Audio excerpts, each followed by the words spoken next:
Welcome to Assessed Bushcraft and Survival. Bushcraft here with another crafty video.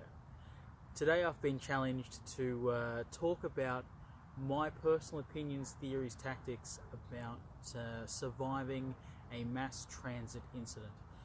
So if you find yourself in the unlikely scenario of being on a plane, train, boat, perhaps even bus or tram that has had a possibly fatal accident, hopefully following these particular tips, tricks, or insights will aid you in increasing your chance for survival. I think obviously it's important to note that these kinds of examples are certainly fringe.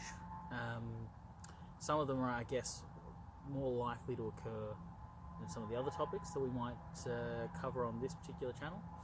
But at the same time, you should never get onto a train and assume that it's going to crash, because the likelihood is millions of people across the world will go from point A to point B and they'll use a train or a plane and they won't have any incident. And that's a great thing, that's a good thing, that's a testament to our engineering nature as a society, as a species. So that's good. Things to know, and some of these might be very common sense, but as most good things are. Make sure you know your surroundings. Make sure you know where your exits are, where you can find people of note. So if you're on a plane, for example, the stewards or the stewardesses, making sure you know where your call button is, for example, or what kinds of indications you will see of whether or not you're in an emergency. So knowing that the captain's going to call, knowing that the conductor's going to call, knowing that there's strip lights that are going to lead you towards an exit and things like that. Basic stuff, all that stuff that they teach you in that first 5 minutes of any plane flight, that you should definitely have everyone says, I have it ingrained, I know exactly what they're talking about, I know that I have to get the life vest, I know what's under my seat, but all of that stuff really should be second nature if you're serious about your survival in a plane crash. Different ways to operate the different types of emergency exits. Some will have buttons or levers close by that will enable you to unlock them manually, enabling you then to physically overcome the lock. There are also emergency glass situations on trains or buses, for example, where there will be some kind of tab or ring pull or something like that that will allow you to begin to disassemble that window. Important to note though, in those situations, the glass can be very heavy. As such, something like that should be second or last resort if there is an easier, closer alternative for exit. On the topic of exit, should you exit, sometimes it's going to be safer to stay inside the vehicle than to get outside. This is particularly of interest when it comes to a car accident. Many times you'll see a car accident pile up, 3, 4, 5 cars depending, and if you exit your vehicle early, then you could be putting yourself in greater risk because those cars are still there. That same idea is possibly present in certain circumstances when it comes to, say for example, a ship sinking or a plane going down in water, or even a train derailing in a dangerous area. You want to make sure that your exit, for example, if the train's derailed near a bridge, for example, if your exit, the first exit that you see, is going to spill you out onto an open chasm of some sort, or into some other type of danger, maybe it's overturned a hydrant and there's significant flooding or pooling for whatever reason in that particular area, and if there is a different way to get out, then maybe you should. Again, multifaceted because we're looking at various different modes, but understandably, if you've survived the initial impact, it's important to not panic. 9 times out of 10, if you're able to walk away from the accident, perhaps with minor abrasions, cuts, scrapes, perhaps something like a concussion or the like, which again is not something to scoff at, but is certainly much better than the alternative possibly could be, which is not waking up at all from that accident. So yeah, keeping a cool head after the accident, knowing that you've already survived, in some cases, the worst part of it. And then secondly, keeping that cool head, look after numero uno. So as the airplane talk will suggest, when those masks come down from the ceiling, make sure that you fit your own before you fit the person next to you. That should go with all things. Make sure that your clothes are getting dry before you help somebody else get their clothes dry. Make sure that your life vest is fitted before you fit somebody else's.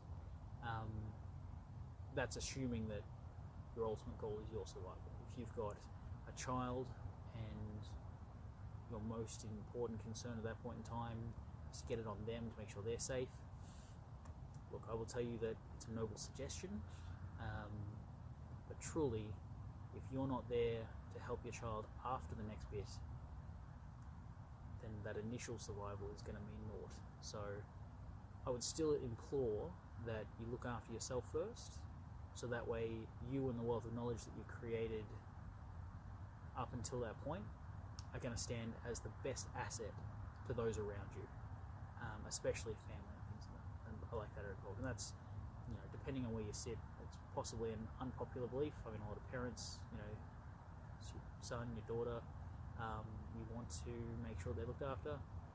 Again, if you can take that moment, have that clear-headed reasoning, it does make more sense for you to look after yourself first, even in that situation. We're talking seconds or minutes. But yeah. Something else that's very important, more specifically with a plane, and that is to do with life vests. A lot of times there are actually stories of people who were survivors of a sinking plane that have inflated their life vest too early. And of course what that happens is, as the cabin is filling up with water, your life vest is doing its job by trying to help you sit above the water, but unfortunately the water level has risen past the door, which means that now you're fighting the buoyancy of your life vest to get out and up to survive, and obviously that's a bad idea. So again, cool, calm and collected, you can use that reasoning to remember to take a deep breath, quickly dive underwater, get out of the vessel, and then get up. And of course that would be the same in say a small yacht or a cruise ship. If you found yourself in a very Titanic-y type of situation where for whatever reason you're stuck below deck, don't inflate your life vest until you're ready to surface out in the open water. To talk about assessing your situation, again, you wouldn't want to survive a plane crash and then slide off the wing into a worse situation. And let's just pick something, say a shark, for example. I know you'd be having one of the worst days if you had just survived a plane crash and outside is a shark, but any number of things, any number of aquatic predators in that situation. If you're going cross country with a train, depending on where you are in the world, you might need to look out for bears or other predatory animals. So I think that's another important note when it comes to assessing your surrounding and deciding whether or not it's time to leave now or it's time to just hang back a second. Also, depending on terrain, if you happen to be in a situation where it's colder outside than it is inside, if you're in a train and it's going through snow, sleet, ice, whatever, and it's been derailed, assuming that there isn't any immediate fire danger or anything like that, it might not be necessary for you to leave that cabin because the climate outside is worse than the climate inside. Where are you going to go? Perhaps it's better to be spending your time trying to get a signal out to the authorities and aiding those that are currently struggling with some other personal issue at the time. people that are trapped under things, or people that are trying to find people, so locating loved ones and the like. Those things at that point in time may very well be more important than getting out of the vessel. Of course, on that assessment, if you smell smoke or fire or see fire, if you can see exposed electrical terminals, if there are, if there's a gas spill that you can either smell or see or anything like that, obviously those must be taken into consideration and will definitely pose as a point of reference as to whether or not vacating the vehicle is the better idea. But yeah, cool, calm, collected. If you know the basic emergency procedures that the people want you to do, know where any of those personal emergency items might be, whether they be glass breaking devices, manual overrides for locks and doors and windows, any type of life vest, life preserver, face mask, chemical mask, any of those things. If they are available, know where they are, familiarise yourself with their location, especially if it's something that you take all the time. There's a particular train ride that you're always taking once a year, twice a year. If you fly a lot because of business, it really should get to the case where, if you're serious about it, it should get to the case where if they decided to hand you over the props, you could give the safety speech. It should be that ingrained. If you're serious about wanting to have the edge when it comes to surviving one of these situations. One last thing, which I think you might find interesting, is seating.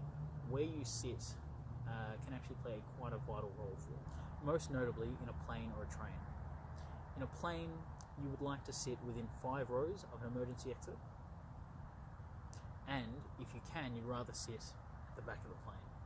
And that's because, and it kind of logically makes sense if you follow the progression of energy, similar to the way a seatbelt or an airbag would aid in your survival chances in a personal car crash.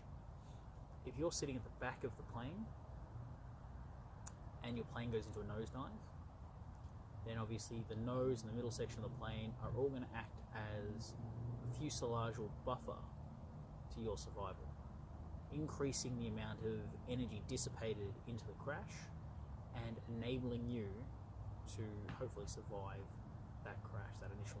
As I mentioned before, if you do survive that initial impact, you've got a 95% chance of survival. Whereas on a train, if you can sit in the middle of the train cars, so if you've got 3 train cars sitting in the middle one, or 5, you get the idea, and you can also sit with your back facing the direction of travel. In the unlikely event that the train derails itself, you'll find that the conservation of momentum will kick in, and instead of being one of those suckers on the other side of the aisle that are facing the way of travel, when the train stops, they'll be propelled forward, whereas for yourself, you'll actually be moving further into your seat, which again will aid and cushion your body in the event of a crash, and will hopefully increase your possibility of surviving. So I think that's everything off the top of my head that I can think of right now about trying to survive in a mass transit accident. Some very familiar topics, the idea of being sensible under stress. I think that's something that we've spoken about before. I think that's something that can aid you in all walks of life. Obviously, knowing your surroundings, knowing procedure. We always talk about working whatever it is that you have, whatever strategy, whatever plan you have, work it and know it and have it ingrained. I mean, that's very similar to what I've been talking about now. And knowing your tools, so knowing those safety equipment tools, that's again very similar. But if you look at it specifically through the frame or the lens of surviving a mass transit accident, then again there are a couple of takeaways there that are obviously pretty important if you're going to take that seriously. Anyway, guys, I think this is getting on a little bit in time, maybe. So I think I'll cut it there. This is Bushcraft. You've been watching Assessed Bushcraft and Survival, and look, stay safe in the bush.